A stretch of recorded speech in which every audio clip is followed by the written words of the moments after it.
Dear all, आज हम start कर रहे हैं MM theory, Modigliani and Miller hypothesis, या एमएम थ्योरी हम इसको क्या है बोलते हैं, राइट। तो ये आपने ऑलरेडी यहाँ पर देखा था कि एमएम थ्योरी, जब मैंने आपको डिविडेंड थ्योरी से स्टार्ट की थी तो मैंने बात की थी कि एमएम थ्योरी जो है ये आपकी इररिलेवेंस थ्योरी में आती है। किस में आती है? इररिलेवेंस। अब इररिलेवेंस का मतलब मैंने आपको क्या बताया था? मैंने इररिलेवेंस का मतलब बताया था कि इस थ्योरी को मानने वाले लोग क्या कहते हैं कि आप डिविडेंड कुछ भी दो, कोई भी डिविडेंड दो, ठीक है, उसका कोई इम्पैक्ट फर्म के प्राइस पे नहीं पड़ेगा, फर्म के शेयर के प्राइस पे नहीं पड़ेगा, यानी कि वैल्यूएशन पे नहीं पड़ेगा, ठीक है।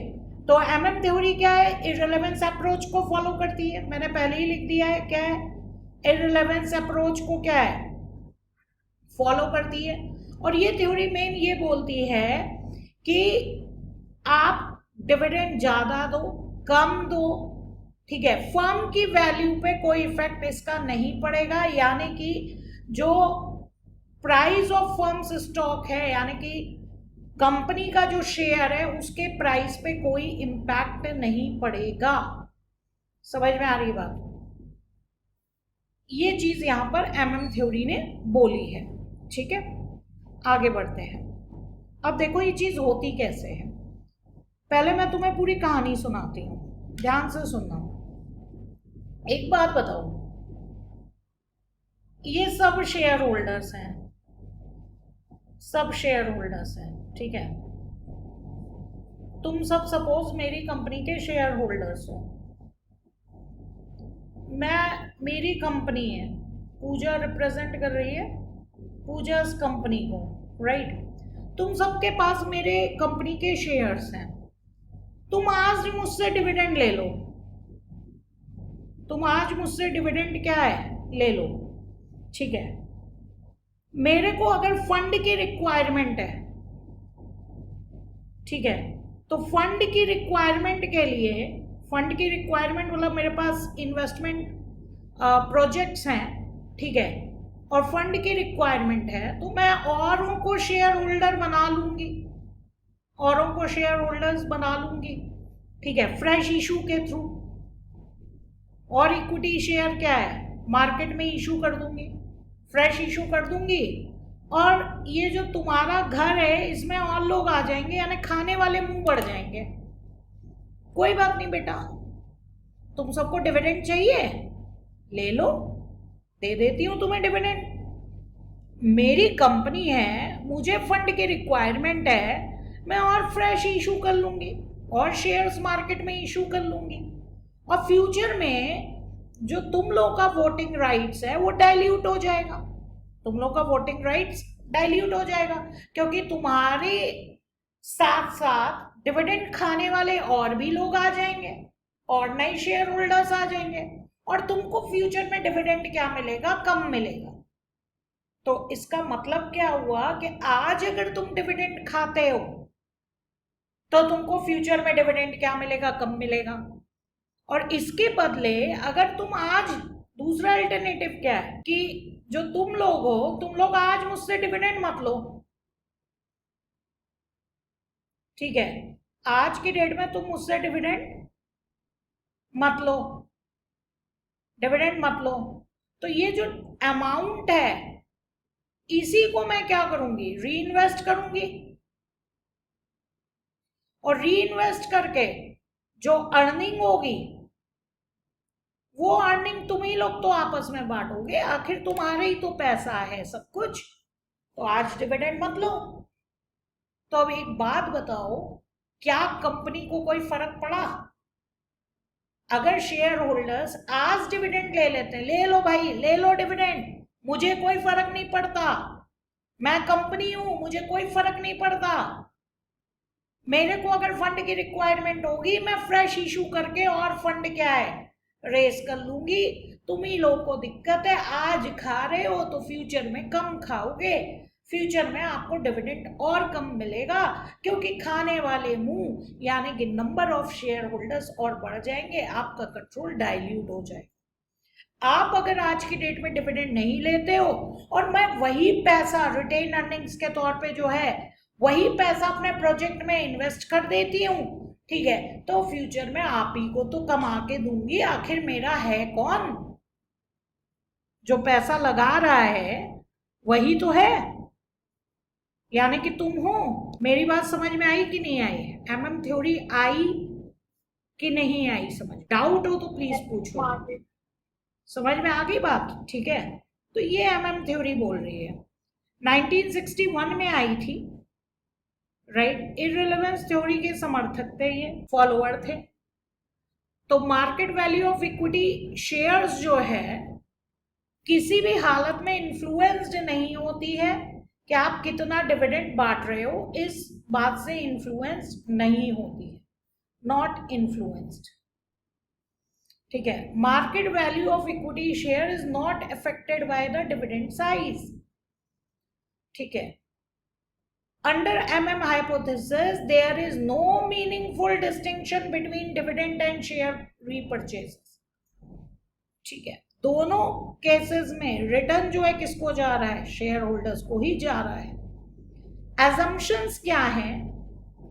पहला एजम्पशन, जैसे मैंने कैपिटल स्ट्रक्चर में याद करो, आपको याद करवाया था एमएम में, राम राज्य, राइट, परफेक्ट कंपटीशन है, इन्वेस्टर बहुत समझदार है, ठीक है, कोई टैक्स नहीं लग रहा है, कोई फ्लोटेशन कॉस्ट और ट्रांजैक्शन कॉस्ट नहीं है,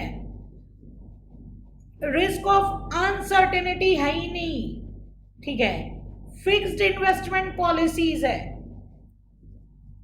फिक्स्ड इन्वेस्टमेंट पॉलिसीज का मतलब गॉर्डन में हम कहते थे एक ही बार जब कंपनी नहीं होगी तो एक ही बार इक्विटी शेयर इशू करेगी, बाद में वो केवल और केवल इंटरनली जनरेटेड फंड यानी रिटेन अर्निंग से ही फाइनेंस करेगी। यहां पर क्या है कि कंपनी फ्रेश इशू कर सकती है, एग्जिस्टिंग कंपनी फ्रेश इशू कर सकती है और केवल किस में करेगी? इक्विटी में, डेट के थ्रू फंड यहां पर रेस करने की बात नहीं कही गई है, ठीक है। वैसे इनकी एक और भी थ्योरी आई थी डिफरेंट केसेस की, तो वहां पे बात की गई थी, लेकिन फिलहाल यहाँ पर हम क्या बात कर रहे हैं कि all investment should be financed, यानी इन्वेस्टमेंट के लिए जो पैसा चाहिए वो पैसा आएगा कहाँ से? या तो रिटेन अर्निंग के थ्रू आएगा, या फ्रेश इक्विटी इशू करके आएगा, या दोनों की मदद से आएगा, थोड़ा रिटेन अर्निंग थोड़ा फ्रेश इशू। समझ में आ गई बात? ठीक है, तो ये आपके 5 पॉइंट्स हो गए एजम्पशंस के। अब जो कहानी मैंने आपको बताई थी वही कहानी लिखी है। पहला केस क्या लिखा है कि फर्म सारा का सारा कैश डिविडेंड जो है रिजर्व एंड सरप्लस से पे कर देती है, जैसा कि मैंने तुम्हें कहा, कहानी में सुनाया कि भाई तुम सब शेयर होल्डर हो, ले जाओ सारा डिविडेंड ले जाओ, मुझको कुछ नहीं बचाना, मुझको चाहिए होगा पैसा तो मैं फ्रेश इशू कर लूंगी। यही चीज यहाँ पे बता रहे हैं, ठीक है, क्लियर है। तो यहाँ पे ये कह रहे हैं कि कोई भी इंपैक्ट नहीं पड़ेगा, आप अगर सारा का सारा डिविडेंड क्या है रिजर्व एंड सरप्लस से क्या है पे कर दो, ठीक है। Firm page cache dividend from new issue of shares, अगर कंपनी के पास सफिशिएंट कैश अवेलेबल नहीं होगा तो कंपनी यानी कि पूजा कंपनी तुमको पेमेंट करने के लिए फ्रेश इशू करके वहां से कैश लेगी, बैंक अकाउंट में पैसा डालेगी और उससे तुम्हें डिविडेंड पे कर देगी, ठीक है।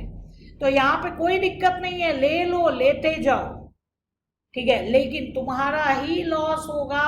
कि लॉस क्या होगा? Dilution of control over the assets of the company, और फ्यूचर में तुम्हारा अर्निंग भी घट जाएगा, डाइल्यूशन इन ईपीएस, क्योंकि number of shares fresh issue भी हो जाएगा तो उसके भी प्लस हो जाएंगे, नंबर ऑफ शेयर्स बढ़ जाएंगे, खाने वाले मुंह बढ़ जाएंगे, ठीक है।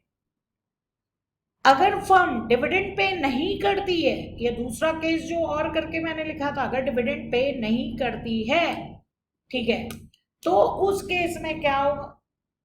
उस केस में कोई फर्क नहीं पड़ेगा, उस केस में आपका जो पैसा है उसी को मैं क्या कर दूंगी? री इन्वेस्ट कर दूंगी। समझ में आ रही है बात? ठीक है, तो यहां पर डाइल्यूशन ऑफ कंट्रोल नहीं होगा। तो यही कहानी आपको लिखकर आनी है, ठीक है। अब फॉर्मूला देखिए, फॉर्मूला क्या है, P0 का मतलब आप सबको पता है। हाँ जी बताइए। मैम जैसे कि आपने कहा कि मैं मतलब उसमें मार्केट में और इशू कर देंगी, ठीक है, बट जो आप इशू करेंगी वो जो शेयर होल्डर पहले से है तो वही वो सब खरीद लें तो। हाँ तो वो सब भाई ऑब्वियस सी बात है, अगर प्रैक्टिकली देखोगे, ठीक है, तो जो एग्जिस्टिंग शेयर होल्डर्स होते हैं, तुमने कंपनीज एक्ट में पढ़ा होगा, एग्जिस्टिंग हाँ शेयर होल्डर्स को प्री एम्प्टिव राइट होता है, राइट इशू, सुना होगा तुमने राइट इशू, ठीक है। हाँ मैम। तो अभी तो एक बात बताओ, अगर तुमने मेरे से डिविडेंड का पैसा लिया और उसी पैसे से जाकर शेयर खरीद लिया, वही पैसा मुझे वापस दे रहे हो, फायदा क्या हुआ? तुमने तो घुमा के कान पकड़ लिया। इससे बेटर तुम डिविडेंड मत लो। हाँ लेकिन कुछ जो तुम में से, तुम्हारे ग्रुप में से जो चालाक होंगे ना, ठीक है, क्योंकि बाकी भीड़ मान नहीं रही है, ठीक है, तो तुम में से जो चालाक वाले होंगे वो अपना होल्डिंग बढ़ा लेंगे। तो हाँ वही बात तो मैं अगर कह रहा हूँ कि अगर कोई टैक्स होल्डिंग आगे वगैरह, बढ़ाए। देखो एजम्पशन में साफ साफ लिखा था कि नो टैक्सेशन, ठीक है, तो यहाँ पे टैक्स नहीं है, लेकिन अगर प्रैक्टिकली हम देखें तो टैक्स रहता है। तो बुद्धिमानी तो इसमें है कि आप डिविडेंड छोड़कर कंपनी में री इन्वेस्ट कर लो और अपना जो है अर्निंग जो है वो बढ़ाते जाओ, ठीक है। यहाँ पे तो खैर नो टैक्स की थ्योरी है, तो कोई फर्क नहीं पड़ेगा। तुमने मुझसे डिविडेंड लिया, ठीक है, तुम्हारे पास कैश आया और उसी से तुमने नए शेयर्स खरीद लिए, और वो वापस पैसा घूमकर, मैंने ही तो शेयर तुम्हें बेचे थे, वापस मेरे पास आ गया पैसा। समझ में आ गई बात, ठीक है। तो यही तो एमएम कह रहे हैं कि कोई फर्क नहीं पड़ता फर्म की वैल्यू पे। समझ में आ रही है बात, ठीक है। हाँ मैम। अब इन्होंने कहा शेयर का प्राइस कैसे निकाला जाए। देखो बहुत ही लॉजिकल फॉर्मूला है। आज का प्राइस, तुम लोगों ने डिस्काउंटिंग पढ़ा है, ठीक है। एक बात बताओ, आज अगर शेयर खरीदोगे, आज अगर शेयर खरीदोगे और एक साल तक उसको अपने पास रखते हो, सपोज वन का मतलब है 1 ईयर, हम एज्यूम कर रहे हैं टाइम वैल्यू ऑफ मनी में, तो एक साल बाद शेयर का प्राइस P1 होगा और एक साल का आपको डिविडेंड मिलेगा, आपने एक साल शेयर अपने पास होल्ड करके रखा है D1, ठीक है। तो ये आपके क्या हो गए, इनफ्लोज। एक साल के बाद ये पैसा आपके पास क्या है, आ रहा है, और इनफ्लोज को 1+R, यानी एक साल के पीवी फैक्टर से आपने क्या कर दिया, डिवाइड कर दिया। आर की जगह यहां पर क्या है, KE, 1+R की पावर 1, 1/1+R की पावर 1, बताया था ना मैंने तुम्हें, ठीक है। तो एक साल बाद आपको P1 और D1 मिल रहा है, ये आपका इनफ्लोज हो गया, और इनफ्लोज को आपने डिस्काउंट कर दिया 1+KE, तो आज की प्रेजेंट वैल्यू निकल आएगी। फॉर्मूले का लॉजिक तो तुम्हें समझ में आ गया होगा, टाइम वैल्यू ऑफ मनी का कॉन्सेप्ट से फॉर्मूला इन्होंने बना दिया। क्लियर है ये चीज? आगे बढ़ूं, एनीवन, कोई क्वेश्चन? ठीक है, अब थोड़ा ध्यान से फोकस करके रहना, मेरे साथ ही रहना, ठीक है, मेंटली भी पूरी तरीके से प्रेजेंट रहना, क्योंकि अब हम एक चीज निकालने जा रहे हैं। एडवांटेजेस लॉजिकली है, ठीक है, सेटिस्फैक्ट्री है। लिमिटेशन, एजम्पशंस हमेशा उसकी लिमिटेशन होते हैं, तो मैंने तुम्हें बताया है, ठीक है। This model may not be valid under uncertainty, ठीक है, मतलब कि क्योंकि एजम्पशन इन्होंने माना था कि अनसर्टेनिटी बिल्कुल भी नहीं है, सब कुछ सर्टेन है, राइट। तो एडवांटेजेस और लिमिटेशंस, तो एजम्पशंस ही अपने आप में क्या बन जाते हैं, लिमिटेशन। अब सुनो, अब एक चीज यहां पे मैं निकालने जा रही हूं, जो थ्योरी मैंने तुम्हें पढ़ाई, ठीक है, उसका एक डेरिवेशन है एमएम में, और अगर एमएम थ्योरी आपको एग्जाम में लिखने के लिए आती है, ये आती ही है, मतलब बहुत इंपॉर्टेंट है, अगर मैं कहूँ थ्योरी के पॉइंट ऑफ व्यू से और न्यूमेरिकल के पॉइंट ऑफ व्यू से, तो मेरे को शायद very very very very important इसको बोलना पड़ेगा, क्योंकि लगभग फिक्स है कि आना ही आना एग्जाम। समझ में आ रही है बात, ठीक है। और जब भी हम एमएम थ्योरी लिखते हैं, जितनी बातें मैंने बताई उसको थ्योरेटिकली लिखने के बाद, ये फॉर्मूला लिखने के बाद एक प्रूफ लिखते हैं। वो प्रूफ मैं तुम्हें लिखवाने जा रही हूँ। जैसे मैथ्स में हम करते थे ना, डेरिवेशन करते थे थ्योरम का, ठीक है, तो बिल्कुल वैसे ही यहाँ पर करने जा रहे हैं, राइट। तो प्लीज जरा ध्यान से देखना। आपने अभी फॉर्मूला पढ़ा एक शेयर के बारे में कि एक शेयर को हमने ऐसे डिस्काउंट करा लिया, और लिख भी लेना मेरे साथ, प्लीज लिख लीजिएगा इसको मेरे साथ, क्योंकि अलग अलग बुक्स में अलग अलग टर्म्स दिए रहते हैं, डेल्टा का सिंबल दिया रहता है, बच्चे कंफ्यूज हो जाते हैं डेल्टा से। अब एक बात बताओ, ये फॉर्मूला है एक शेयर का, ये फॉर्मूला है कितना, 1 शेयर के लिए, 1 शेयर के लिए। अगर कंपनी के पास n नंबर ऑफ शेयर्स हो, n number of equity shares हो, तो ये फॉर्मूला हो जाएगा।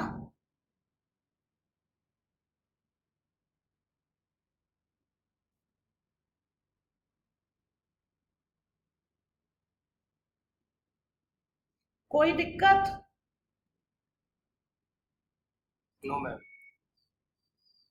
ब्रैकेट ओपन कर दिया मैंने, ठीक है। तो ब्रैकेट ओपन करने पे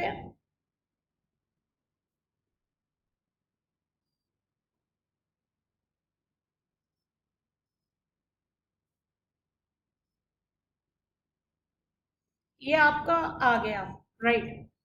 अब यहां पर हम क्या करेंगे,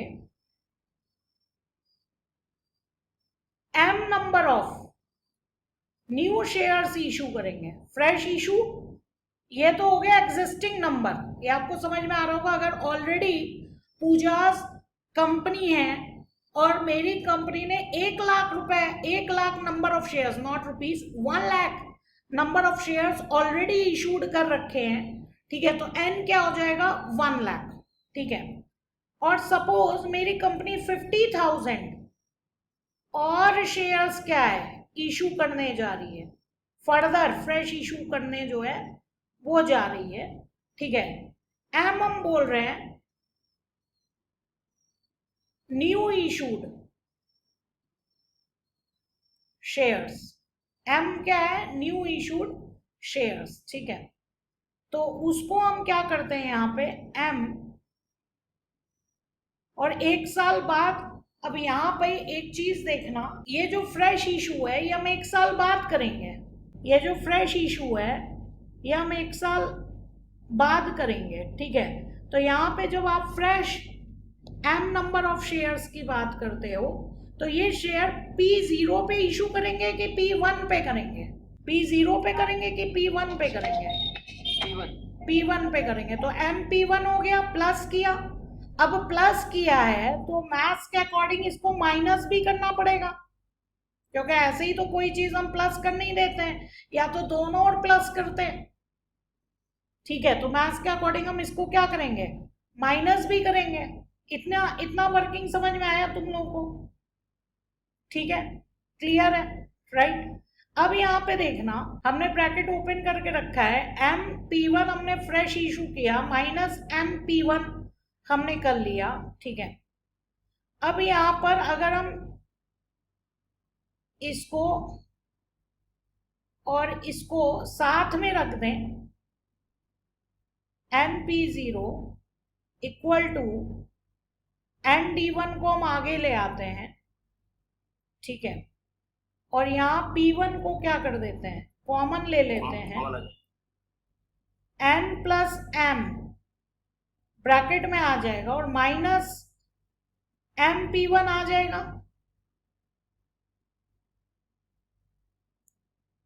ठीक है। यहां तक आई होप किसी को कोई दिक्कत नहीं हुई होगी, समझ में आ गया होगा, ठीक है। ये हो गया हमारा इक्वेशन नंबर 1। मैम अगर ऊपर से हम कॉमन ले ले P1 तो फिर क्या होगा? नहीं, ये थ्योरम जो आपका प्रूव होके आ रहा है ना, उसमें कॉमन जो है P1 को लिया गया है, ठीक है। P1 को ही हम कॉमन जो है यहाँ पे लेंगे, इतनी बात क्लियर है, ठीक है। तो आई होप इतनी चीज आपको क्लियर हो गई होगी। अब यहाँ पर एक चीज और देखना, ये तो हो गया इक्वेशन नंबर 1। अब ये मेरे को निकालना है कि ये MP1 क्या है। MP1 क्या है, सपोज मुझे जो इन्वेस्टमेंट के लिए अमाउंट चाहिए, मुझे इन्वेस्टमेंट के लिए अमाउंट चाहिए 20 लाख। सपोज मैं आपको एक ऐसी कैलकुलेशन ऐसे ही रफली इमेजिन करके दिखा रही हूँ। इन्वेस्टमेंट रिक्वायर्ड, मेरी कंपनी को इन्वेस्टमेंट की जरूरत है 20 लाख की, ठीक है। मेरी कंपनी में अर्निंग हुई, कुछ भी ले लेते हैं, 12 लाख की, सपोज अर्निंग हुई 12 लाख की, राइट। डिविडेंड जो है मैं 8 लाख रुपीस दे रही हूँ, डिविडेंड मैं 8 लाख रुपीस दे रही हूँ। तो मुझे बताओ, अर्निंग में से डिविडेंड माइनस कर देंगे तो मेरे पास रिटेन अर्निंग कितनी बचेगी, 4 लाख रुपीस, ठीक है। 4 लाख रुपीस रिटेन अर्निंग बची। इन्वेस्टमेंट की जरूरत कितनी है, इन्वेस्टमेंट की जरूरत है 20 लाख। 20 लाख में से 4 लाख तो मुझे कहां से मिल गए, रिटेन अर्निंग से मिल गए। 4 लाख रुपए मुझे कहां से मिल गए, रिटेन अर्निंग से मिल गए। तो मैं फ्रेश इशू कितने का करूंगी,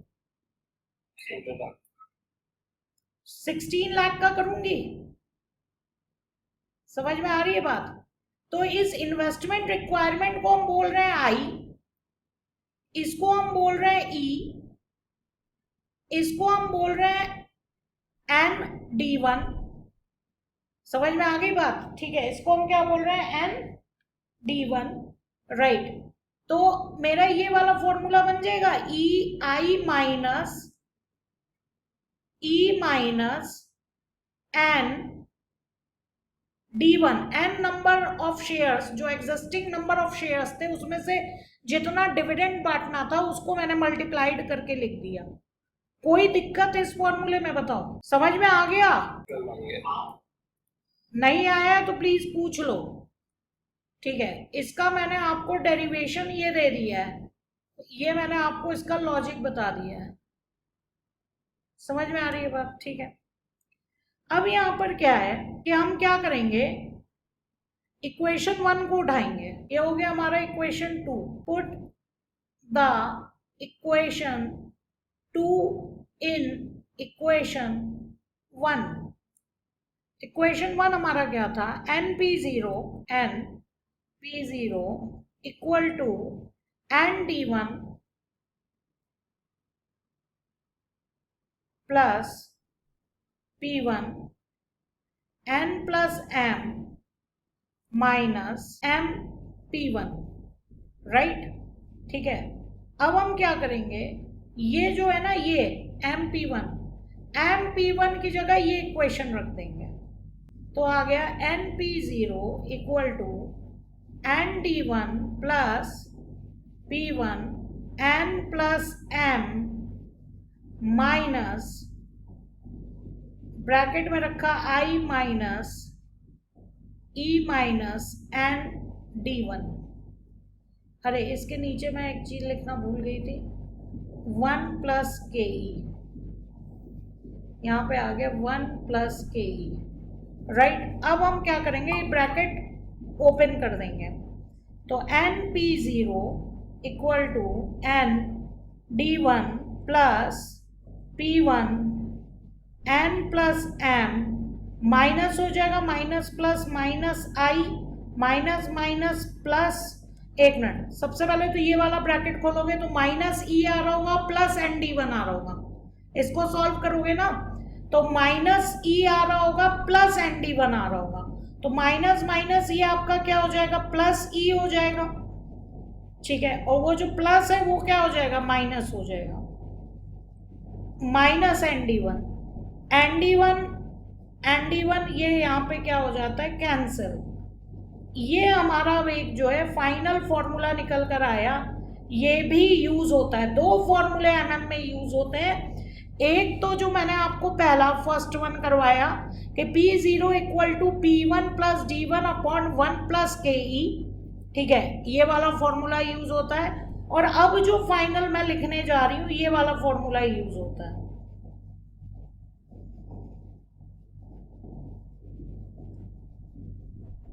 माइनस आई प्लस ई 1 प्लस के। मुझे बताओ इतने में अगर किसी को कोई दिक्कत है तो समझ में आया कि नहीं आया? ठीक है, तो जिनको इतना बड़ा डिराइव करने में थोड़ी सी दिक्कत है वो ये रट लेंगे और कुछ नहीं हो सकता उनका, ये फाइनल वाला लर्न कर लेंगे। ठीक है, क्लियर है इतनी बात? आगे बढ़ूं? Yes ma'am. ठीक है, आई होप सबने कॉपी कर लिया मेरे साथ। Yes yes ma'am. मैम। ठीक है, अब सुनो, अब ये पहला क्वेश्चन, अब सुनो, इसी टाइप का क्वेश्चन आता है जो मैं करवाने जा रही हूं, इसी टाइप का क्वेश्चन आएगा। बहुत फेमस है ये क्वेश्चन, कई बार आ चुका है ऐसे टाइप का क्वेश्चन, राइट? तो अब देखो यहां पे है क्या, ये है 10% कैपिटलाइजेशन रेट, यानी कि आपको समझ में आ गया होगा KE है। ये आपका नंबर ऑफ शेयर्स, ये है आपका P0, 100 रुपीज का आज की डेट पे है तो P0। The firm is contemplating the declaration of dividend of ₹5 at the end of the current year। at the end of, at the beginning नहीं लिखा है, क्या लिखा है? अगर beginning लिखा होता तो D0 होता, जो कि मैंने आपको गॉर्डन मॉडल में सिखाया है। at the end लिखा है तो ये क्या है? D1। ठीक है, और नेट इनकम आपकी कितनी है? 1 लाख। ठीक है, और फ्रेश मतलब न्यू इन्वेस्टमेंट के लिए आपको क्या चाहिए? 2 लाख। आपको वैल्यू ऑफ फर्म निकालनी है, वैल्यू ऑफ फर्म आपको निकालनी है। ठीक है, when dividends are not paid, और सेकेंड केस है डिविडेंड आर पेड। तो पहले तो हम करेंगे केस 1। केस 1, स्टेप 1, स्टेप 1 है calculation of P1, calculation of P1, क्योंकि P0 गिवन है, हमें P1 निकालना है। फॉर्मूला हमें पता है, P0 equal to P1 plus D1 upon KE। Sorry, Gordon भाई साहब इतने प्रिय हो गए हैं कि दिमाग से जाते नहीं। 1 प्लस KE। ठीक है, अब यहाँ पे एरो लगाकर मैं इसलिए लिख रही हूँ क्योंकि नीचे नहीं लिख रही हूँ, इसके बगल में ही सॉल्व कर रही हूँ, तब ये एरो लगता है। तुम लोग का हर जगह ये एरो लग जाता है, कहाँ कोलन लगाना है, कहाँ एरो लगाना है, बेसिक रूल याद रखा करो। ठीक है, अब यहाँ पर क्या है, P0 आपको कितना गिवन है? 100। P1 हमें निकालना है, D1 हमें कितना गिवन है? रुपीज। यहाँ डिविडेंड आपका नॉट, पहला वाला केस कर रहे हैं ना, dividend are not paid. Yes ma'am. तो नॉट पेड में आपका क्या आएगा? 0 आएगा। ठीक है, डिविडेंड नॉट पेड में आपका 0 आएगा। जब पेड होगा ना तो हम यहाँ पे वो सेकंड केस में लिखेंगे, मतलब सेकंड केस जब हम सॉल्व कर रहे होंगे तो वहाँ 105 आएगा। थी अच्छा मैम, मतलब अगर डिविडेंड नहीं दिया तो डिविडेंड की जगह पे आपको 0 रखना पड़ेगा। हाँ। और इसके अगर दिया होता है तो हाँ 0.5 रखना। तो हम 5 रखते हैं। ठीक है, या क्वेश्चन बताता है कितना डिविडेंड दे रहे हैं। ठीक है, यहाँ पे कुछ नहीं लिखा है कितना दे रहे हैं, तो ऑब्वियस सी बात है पे करेंगे तो पूरा ही पे करेंगे। अच्छा, अर्निंग नहीं है ना, वो तो डिविडेंड वर्ड ही लिख दिया है 5 रुपीज। ठीक है, तो पहला केस हम लोग बेसिकली ये सॉल्व कर रहे हैं, पहला केस हम लोग ये सॉल्व कर रहे हैं, डिविडेंड आर नॉट पेड। ठीक है, अब आगे देखो, स्टेप 2। स्टेप 2 में हम क्या कैलकुलेट करेंगे कि कितने फंड की रिक्वायरमेंट है, कितने फंड की रिक्वायरमेंट है, मतलब कि इन्वेस्टमेंट के लिए कितना पैसा रिटेन अर्निंग से मिल जाएगा और कितना पैसा हमें बैलेंस फ्रेश इशू की जरूरत पड़ेगी, ये निकालना है हमें सेकेंड स्टेप में। तो आप एक बार बताओ, यहाँ इन्वेस्टमेंट रिक्वायरमेंट कितना है? 2 लाख रुपीज। वही जो कैलकुलेशन मैंने साइड में की थी, या तो फॉर्मूला याद कर लो,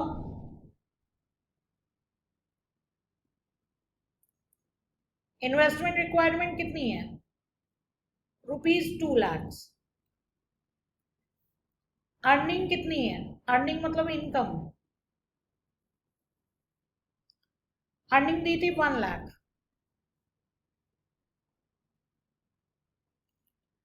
डिविडेंड आप दे नहीं रहे हो, माइनस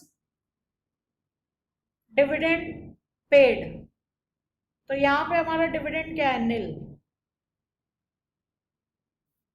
तो रिटेन अर्निंग्स कितनी बची,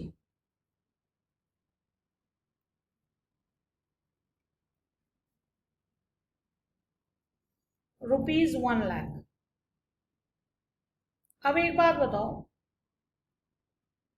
फ्रेश इशू कितना का करना पड़ेगा, fresh issue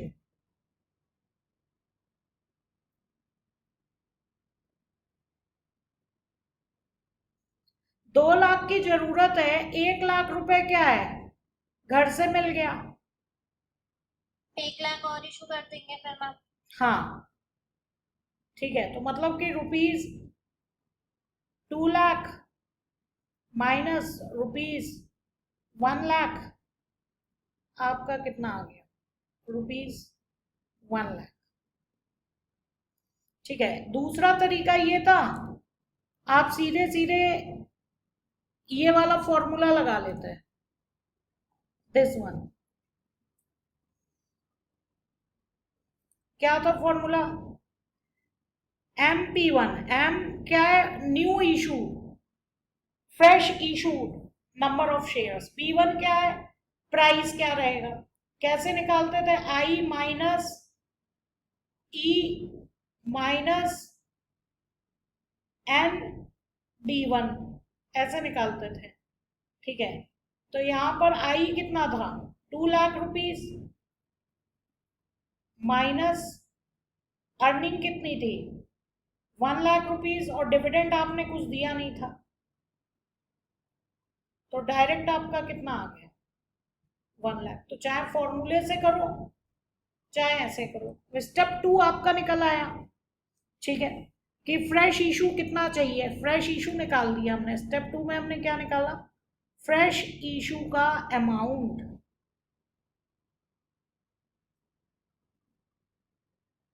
this one. Step 3,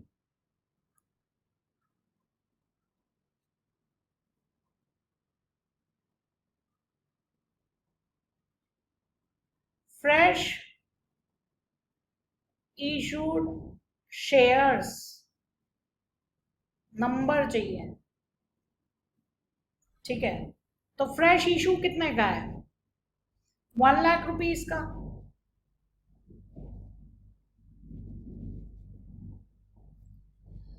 ₹1 lakh का, ठीक है, और यहां पर आपका प्राइस कितना निकल कर आया था, 110, तो नंबर ऑफ शेयर्स तो यही होंगे ना, 1 lakh divided by 110।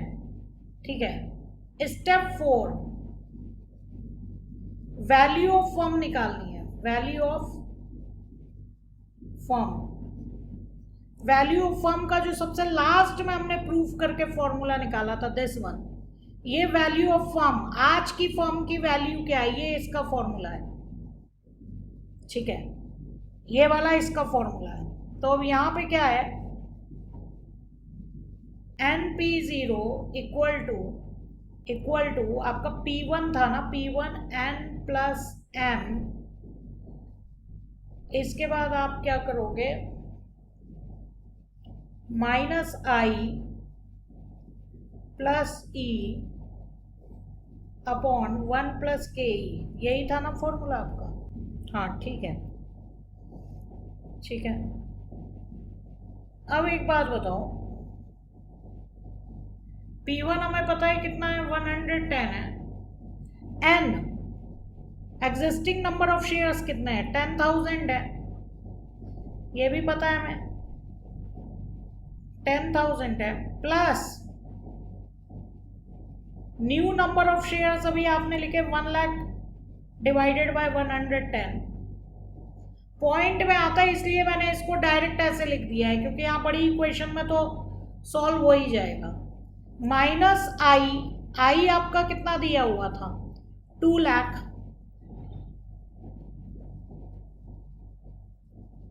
Plus E ई आपका कितना दिया हुआ था 1 लाख,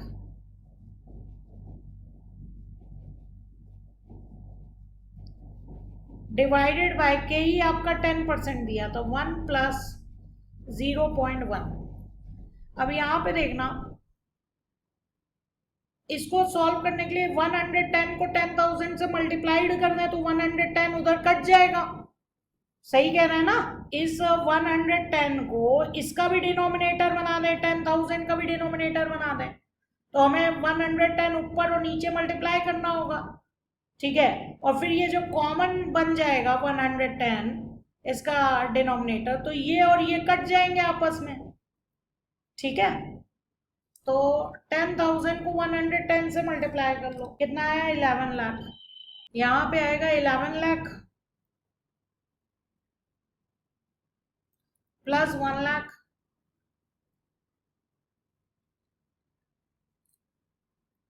और माइनस 2 लाख प्लस 1 लाख यानी माइनस 1 लाख।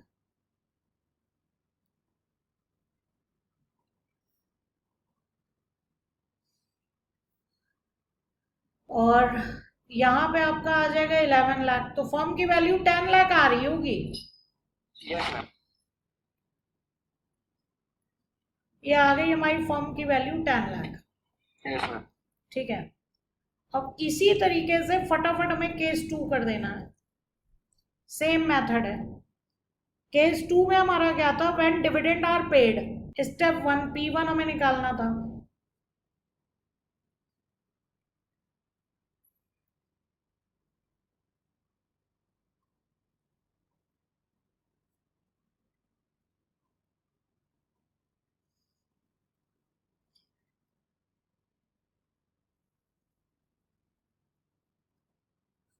मैम 105 आ रहा है। P1 हमारा यहाँ पे आ जाएगा 105।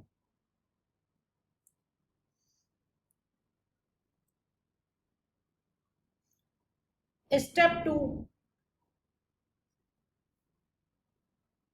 MP1 निकालना है, वेयर M किसको डिनोट कर रहा है, न्यू नंबर ऑफ शेयर्स को।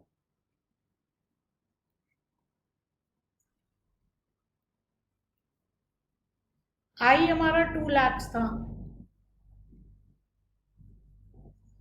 E हमारा 1 लाख है, और डिविडेंड वहां पे नील था, यहाँ पे 5 रुपीज हो जाएगा 10,000 शेयर्स पे।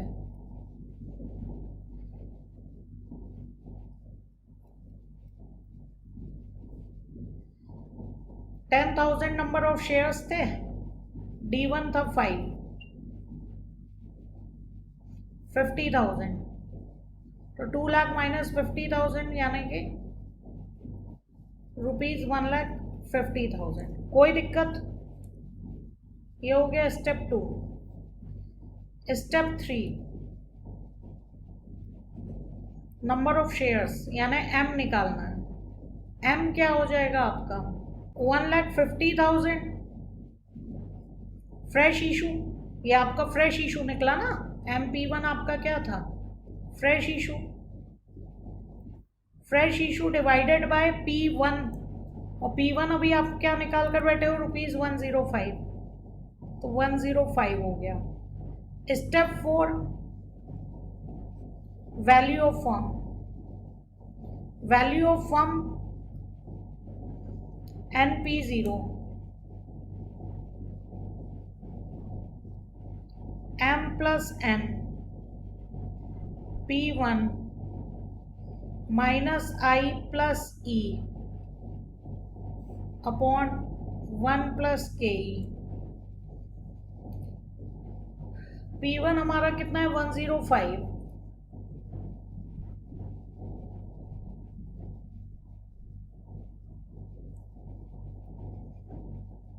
M प्लस N, M हमने अभी कितना निकाला 1,50,000 डिवाइडेड बाय 105,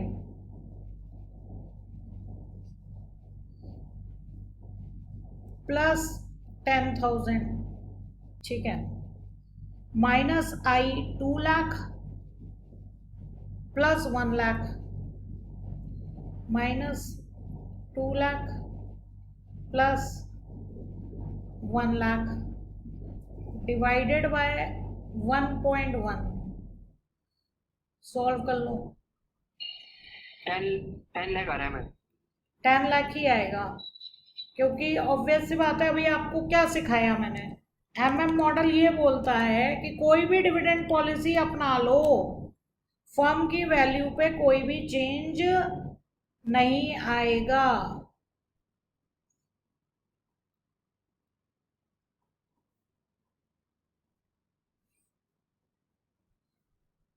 समझ में आ रही है बात? Yes ma'am. Yes ma'am. Yes ma'am. तो फर्म की वैल्यू पे कोई भी चेंज नहीं आएगा, ये आपका एमएम मॉडल कहता है। तो आई होप यहाँ तक किसी को कोई दिक्कत नहीं हुई होगी, इतना समझ में आ रहा है? ठीक है। इसके जो एग्जाम में ऐसे ही न्यूमेरिकल्स आए हुए हैं, एक बार मैं आपको शो कर देती हूँ। ये देखिए, company currently has outstanding 2 lakh shares, ये हो गया आपका एन। ठीक है, क्वेश्चन में ये हो गया N. Selling at price ₹200 each, ये आपका क्या हो गया P0। Firm is thinking of declaring a dividend of ₹10, ये हमारा क्या हो गया D1। ठीक है, share at the end of the current year, the capitalisation rate, ये हमारा क्या हो गया KE, बिल्कुल वही डेटा है जो अभी दिया था। ठीक है, पहला केस क्या बोल रहे हैं, डिविडेंड इज नॉट डिक्लेयर्ड, यानी यहाँ हम D1 क्या मान लेंगे 0, और इस केस में हम D1 क्या मान लेंगे 10। बिल्कुल ऐसे ही सॉल्व करना है जैसे अभी किया था। Explain that as per MM approach the wealth of shareholders is equal whether dividend is paid or not, इसको आपको एक्सप्लेन करना है, यानी कि जो थ्योरी मैंने आपको वर्ड्स में बताई थी वही आपको लिख देनी है। मैम इसमें ये तो लिखना है कि हाँ नो वही चाहे पे करेंगे, तो अगर हम पे करते हैं तो फ्यूचर में नंबर ऑफ शेयर्स बढ़ जाएंगे और ये आपका अर्निंग क्या है EPS डिक्रीज हो जाएगा। यही बात दोनों पॉइंट ऑफ व्यू से आपको लिख देनी है। ठीक है, यहां पर देखिए cost of equity share capital, यानी ये आपको KE दिया है। The current market value of the company 10 lakh value निकाल के दिया है। Assume values for new investment IED, आपका फर्स्ट ईयर ये है, I आपको ये बताया, E आपको ये बताया, डिविडेंड आपको ये बताया पर share respectively. Show under MM assumptions the payment of D does not affect the value of the company। तो कैसे करोगे बताओ इस क्वेश्चन को। यहाँ पे आपको I, E और D आपको दिया हुआ है। ठीक है, एक में आपको फिर आपको ये प्रूफ करना है कि कोई इफेक्ट नहीं करता है, तो आप यही तो बनाओगे डिविडेंड नॉट पेड। एक केस खुद से ही बनाना पड़ेगा और दूसरा केस क्या बनाओगे डिविडेंड पेड, और प्रूफ कर दोगे कि दोनों में वैल्यू क्या निकल रही है, सेम निकल रही है। मैम वैल्यू फॉर्म निकालेंगे दोनों केस में। हाँ, वही वैल्यू ऑफ फर्म एक गिवन भी है और आपको निकालनी भी है, सारा डेटा आपको गिवन है। ठीक है, ये देखिए सेम क्वेश्चन अभी आप देख चुके हो, सेम ही देखा था, सेम ही क्वेश्चन था। अच्छा, फिगर अलग थी, सेम है, as it is same question है यहाँ पे भी। ठीक है, तो इतने ही देखिए एग्जाम में आए हुए हैं और हर बार जो क्वेश्चन मैंने आपको करवाया है उसी पैटर्न के आए हुए हैं। समझ में आ रही है बात? ठीक है, इसके बाद मैं आपको एक और चीज दिखा दूं। देखिए क्वेश्चन क्या क्या आए हुए हैं। वॉल्टर अप्रोच पूछी गई है, फैक्टर्स पूछे गए हैं कई बार एग्जाम में। ठीक है, MM अप्रोच पूछा गया है। गॉर्डन यहाँ पे इसलिए नहीं लिखा है क्योंकि गॉर्डन कॉस्ट ऑफ कैपिटल वाले में पूछ लेता है, अदरवाइज गॉर्डन भी आता है। सारे ये क्वेश्चंस मैंने आपके कवर कर दिए हैं ऑलरेडी, एक दो छूटा होगा वो मैं रिवीजन टाइम पे करवा दूं।